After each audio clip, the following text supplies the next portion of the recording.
there. My main thing why I do this is a little bit different, and just what I've seen with you guys or people overall. This is the kind of piece that I think is super important. Right? So the collision matrix right here.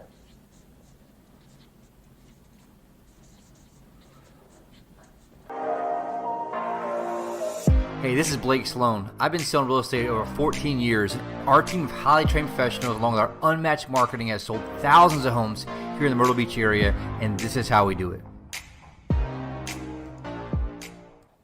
What do you think the most important piece is with your client when you're colliding? That's important. That's in here for sure. Number one, you got to make sure you watch out and protect your. And the first piece of that, most important, is energy. What does that mean? Energy.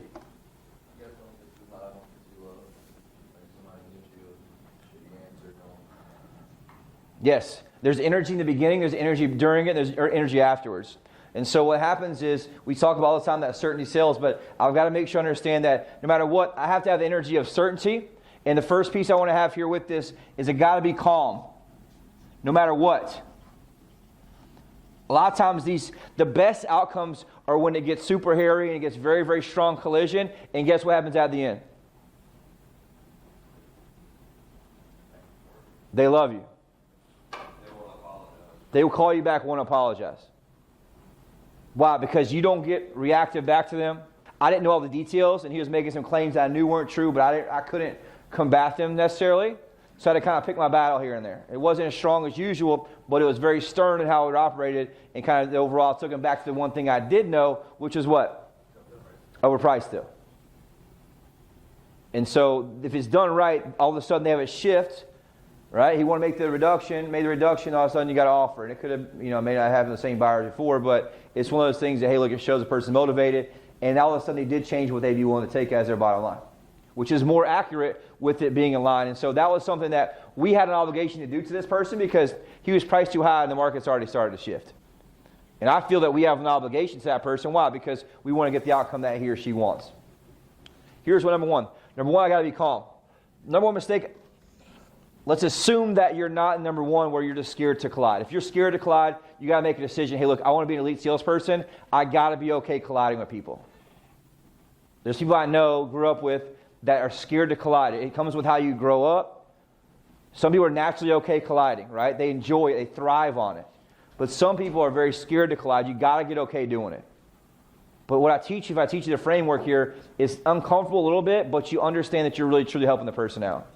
So if you're scared to collide, make a decision that you're going to role play on this with people and go back and forth with them. Does that make sense? Number two thing, or number part of calm is here. The rule for number calm. No matter what they say to you, no matter what they come, I can't do what? I can't be triggered. We've lost so many clients by this. We probably lose a couple a week by this. The agent goes back and forth. They know the right answer. They're trying to get them there. They go to somebody else, complain about you. They talk about how terrible you are. And all of a sudden, that's the whole problem with this. No matter what, understand, I've got to maintain and protect my energy at all times in what I do.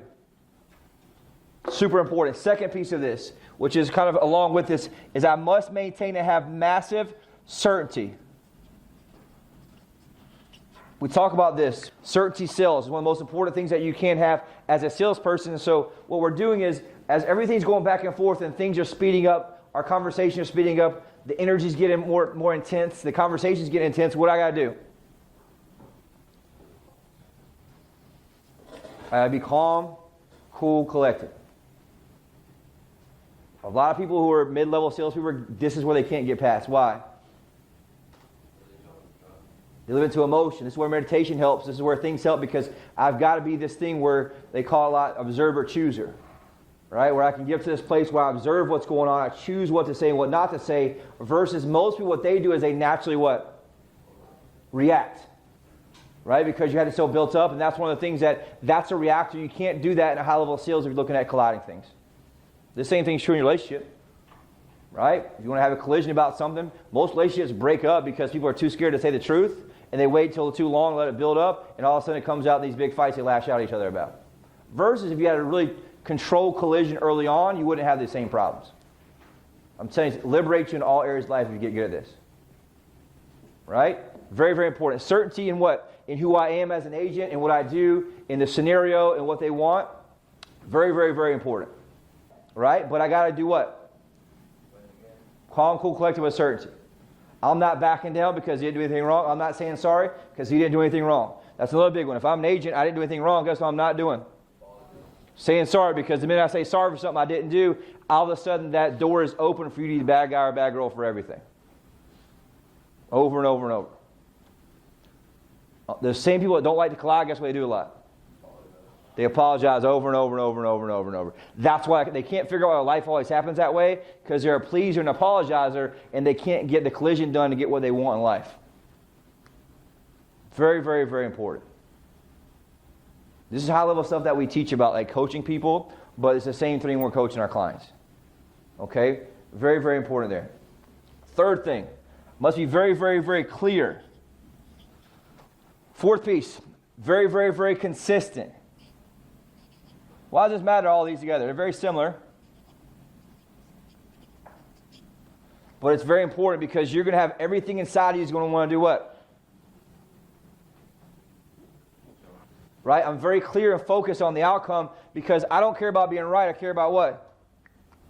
Them buying or selling, them signing with me as a client, whatever it is, I have to have that outcome. But when I get clear on what I want, guess what? What I was doing didn't get me that. And so be very, very, very clear and consistent in your energy. Energy is what messes the whole scenario up because the minute you react or get mad or get angry, guess what? They can see it. And you feel like you're hiding it, but you're not hiding it. Sometimes you got to make sure that in that scenario with the client, if I get visually frustrated, guess what's going to happen to them? They're going to close off. I'll lose rapport. And so even though I'm not saying something bad, my energy's off, or I get out of this energy of this aura protection here of the frame, then all of a sudden they're going to turn on me. Why? Because their subconscious mind says that something's wrong. It's a danger to back off. That's when they hang the phone up on you. That's when they walk out the presentation. That's when they get mad at you and go call somebody else. So no matter what, I'd be very, very clear and consistent in my energy. That takes practice. Why? Because if I reacted a certain way my whole life, I'm going to continue to do that in those scenarios. On the flip side, it's hard to have the guts to collide with people and then maintain clear. Most people that collide with people, guess what? They're firecrackers and they overdo it too much. Does that make sense, you guys? So you can figure out where you're at in that overall piece there. Overall. Second piece, this is important. This is probably one of the most valuable ones. This is kind of prerequisite. I must have a deep, deep connection.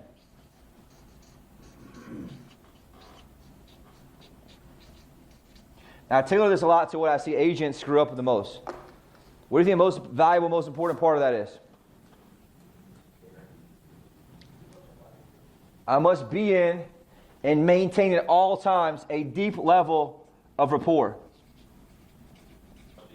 I need them to very, very deeply trust me and be connected with me at a high level. Most people try to collide and you feel like you're in rapport, you're not actually in rapport. That's why they turn on you in one conversation. If your client turns on you in one conversation, you're not in deep rapport.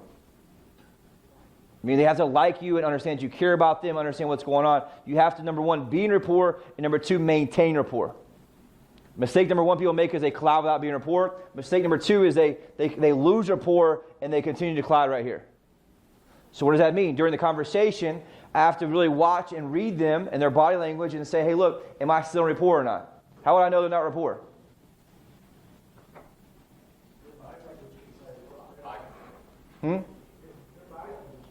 Their body language. They get red, they get, in that scenario, they get angry.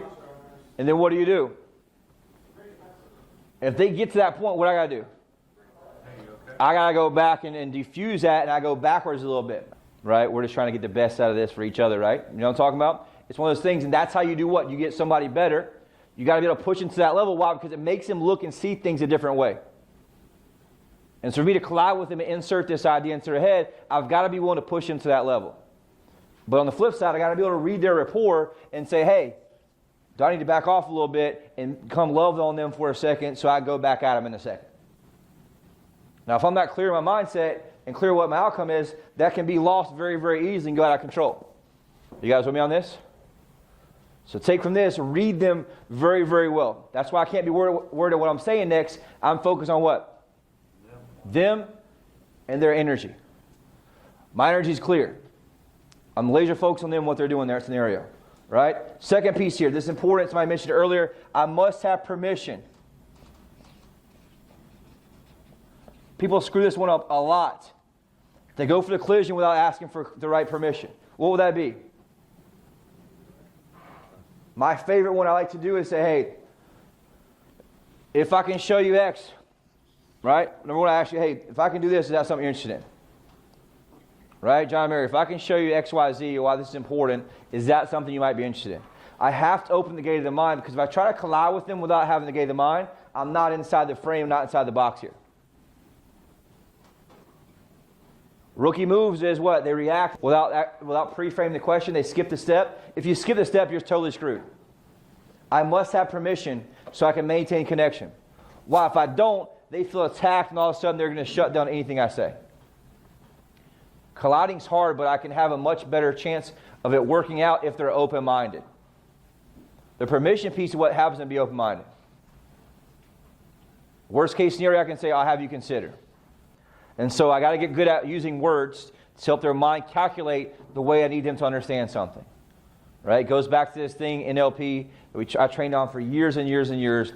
Neuro-linguistic programming allows their mind to calculate things a certain way. But I have to be able to make sure that I get permission to go in to do that. People jump the gun too easily sometimes. It's one of the best ones. Third piece, part of this is, I kind of just mentioned that, I have to let them know that I care. Sometimes it's uncomfortable people talk about that. Like for me, it's very hard. It was initially, even Warrior, we'd tell people, hey, I love you, brother. They started doing that at first. I was like weirded out. They'd be like, man, I love you, brother. I'm like, okay. That's weird. And then all of a sudden, we all kind of started saying it because it became more comfortable talking about these things. Right? Especially on the men's side. It's hard for them sometimes to talk about those things. And so I found that some of the best leverage for me as a true influencer to my clients as an expert was to do what? Just tell them, hey, look, Ryan, I care about you and care about your wife. And I care about you and Becca's outcome in this. And I want you to know I'm here for you. But there are a couple challenges. Do you mind if I'm just direct with you and don't beat around the bush? If you say that right and frame that right, that's called what? That's a frame. If I frame that right, then guess what? They're going to be a lot more open-minded to me and really be open to what I'm saying. They're almost attracted to it if you say it right. It's kind of, I care about you, right? Can I do this? Now, I'm going to help you kind of finish this in a second with a fourth piece here, right? And the fourth piece is kind of similar to that. It's I got to collide with love. Very important. They can feel it. Collide with love. That's a big tonality piece, you're right. It's a big energy piece. And then you get triggered by them. And what really you're triggered by is the last couple things they said, things that you let go and didn't stop. And then all of a sudden, it becomes a big issue, and all of a sudden, you don't collide with love, but you collide because you kind of care about the outcome. I need you to collide with them because you care about them. Does that make sense? That can also be, look, I love and care about you guys, but this. So this could be what? I care, but I feel it's my obligation as your real estate agent to tell you the truth. Right? You want to use that and line that up with a scenario. Hey, look, John and Mary, I really just got to know you guys on a deep level, truly care about you and care about your outcome, and want you to be able to, move out of here and move to Florida to be with your grandkids. But I just got to be able to correct a few things that someone else has been telling you. Whatever it is. Do you guys mind if I'm just fully direct with you right now? Don't beat around the bush. I pull them in and I box them with the what? The frame. That piece here, this connection piece in this word, that's the part here where I do what? I'm setting the frame for me to be able to collide and communicate in that frame. What most agents do is they're colliding over here. They can't figure out why it always goes sideways. It's an extra step of communication I have to do going through that process. Two main things. These are my energy. This is me maintaining rapport. How do I maintain rapport? How do I get rapport? Ask questions. People like people who are like them.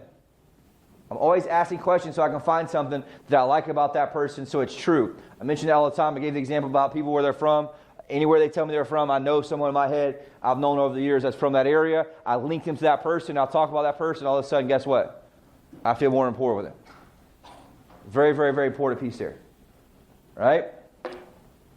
Third piece here, I kind of mentioned this already, is let's maximize and operate fully within the frame. Let's talk a lot more about these frames in the next couple weeks, but the frame piece. What's a frame again?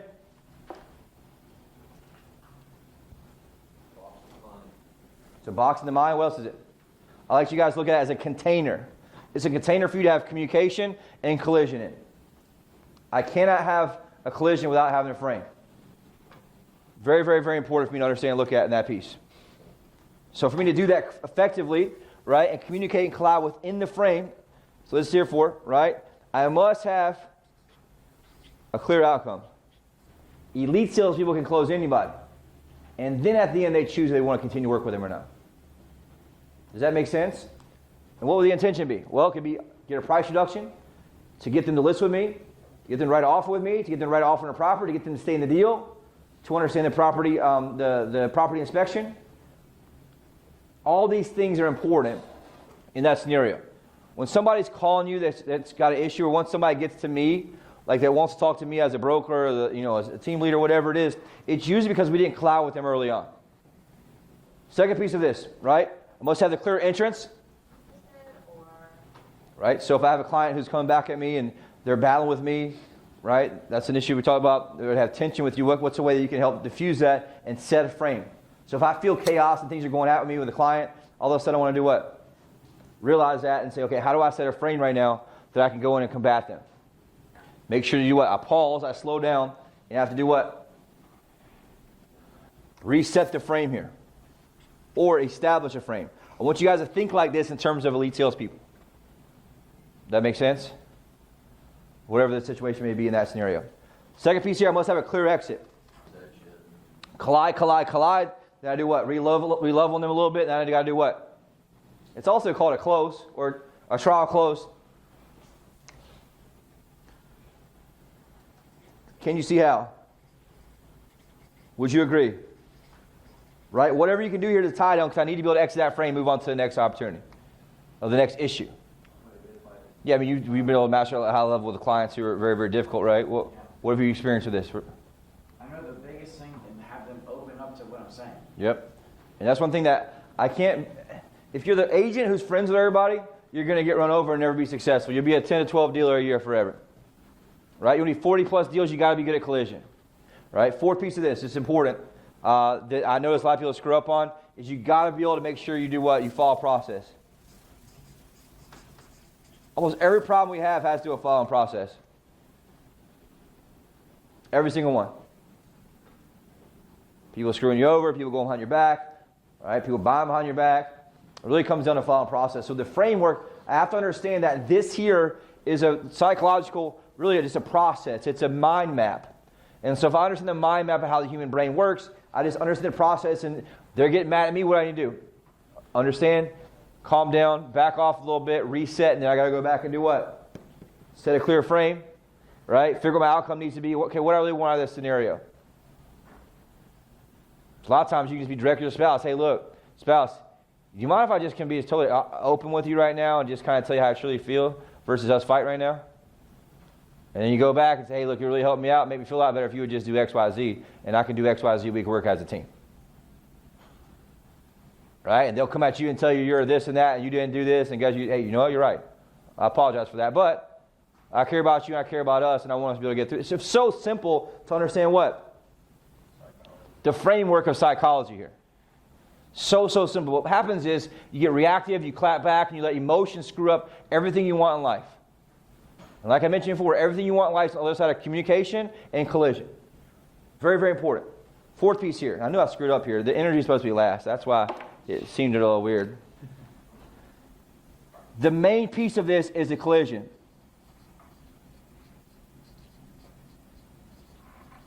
The collision, right? I talked about that. It must be outcome-based. What does that mean? Some people fight just to fight, or argue to fight, or they argue because they don't like the person, or they collide because they don't like them. It's got to be outcome-based. It's got to be very, very intentional, like I mentioned, because I want to know what they're happening. I know that my responsibility as the expert, as a person, whatever it is, relationship, my responsibility is to help get to the outcome I want. And the outcome I want is not to fight or go back and forth. And if you do all these collisions right, they're not bad at all. It's very, very effective. And like I mentioned, they're going to like and respect you a lot more on the back end.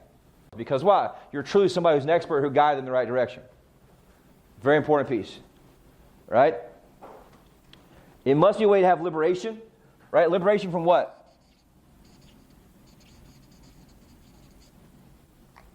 I'm looking to get them liberation. What does that mean? Yes, I'm getting them liberation from their thoughts, from their worldview, how they saw the world, how they saw me, how they saw the entire real estate industry, right? What they got to tell us in that. So part of that guy at the end, he's like, oh, your realtors all the same, a bunch of used cars, people just like attorneys and all this, right? Or we're top team and, the whole, no, it doesn't serve me in the outcome what I want on the back end, right? I want him to have liberation of what he thoughts and how they see how things should be. Very, very important piece in that scenario. Right? Third piece, I want them to feel empowered afterwards. Empowered. And at the end, when we have this exit on the frame here, I want them to feel empowered. So guess what we're going to talk about? The outcome and the next to do next. The next action, whatever it is. Right? What's the true win? I had in my notes, I worded it a certain way. I can't remember what it was, but I want them to have true empowerment. Hey, look, here's how I'm going to get you X.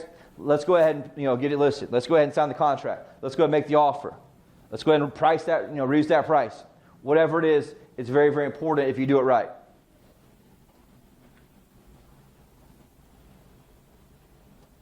And other part here on this thing, the clear exit. Hey, can you guys see based on the data how you're overpriced based on X, Y, and Z, X, Y, and Z, X, Y, and Z? Right? This is important for price reductions, especially right now. You've got to be able to collide that, and then to operate and say, I want you guys to feel empowered to make the right decision at this point. And I want to reinforce them as doing what? I just said it. Part of me empowering is them, I want to reinforce them doing what? Making the right decision. I want to commend you guys right now for making the right decision. By far, it's the best decision to lower the price, to list the property, to make the offer. Whatever it is, I've got to make sure I empower them and I commend them in what they're doing.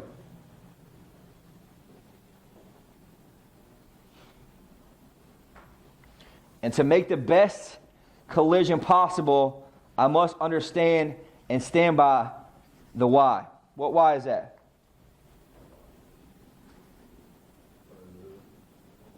What's that? It's their why. What's their why? Why are they selling the property? What are they trying to get to? Why are they trying to buy a property? Right? Whatever it is, I got to be able to link it back to the why because they need to be able to justify the emotional piece of this that helps them make that scary decision. Right? Remember, buying is emotion. It's an emotional buy that's justified by logic. And so I have to tie in the emotional piece of whatever they're doing here, which is their why. How we work together as a team and do X, Y, Z. Right? You always take it back to the why. Most people they don't do is they don't get back to the why because why? They're so caught up in the emotion. And they're not managing their energy the right way. In this scenario, like his guy wanted to sell a property, wanted to get the most amount of money, concerned about the market turning. That's why I told him, hey, look, dude, the market's already turned. If you want to get this thing sold, you got to reduce the price. You were overpriced before the market turned, and you're really, really overpriced after the market's turned. Very, very important piece. Now, for me to do that, I have to know what? I have to know the why. Through questions at the beginning, I have to remember the why. Through my notes. The more the market turns, the more the difficult market gets, the more important the why is going to be.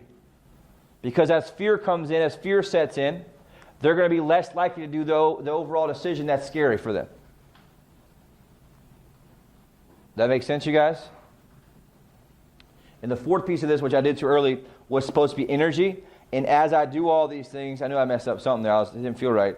Energy is a piece that keeps all these together. Right? So the energetic piece is when I'm doing all these pieces, I must remain calm. I can't be triggered. I can't be reactionary. I must maintain certainty from all pieces of this.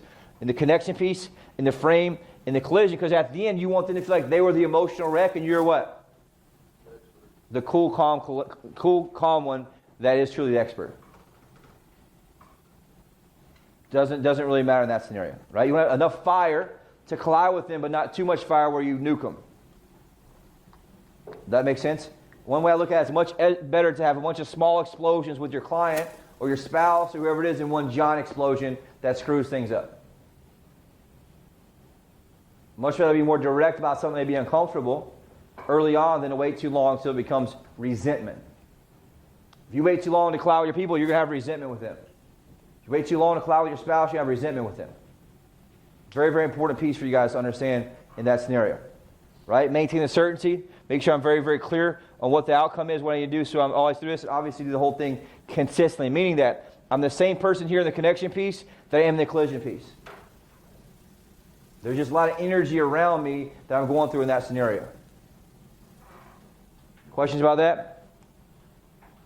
Very, very important piece to understand. Right? Right? It's the collision matrix right here.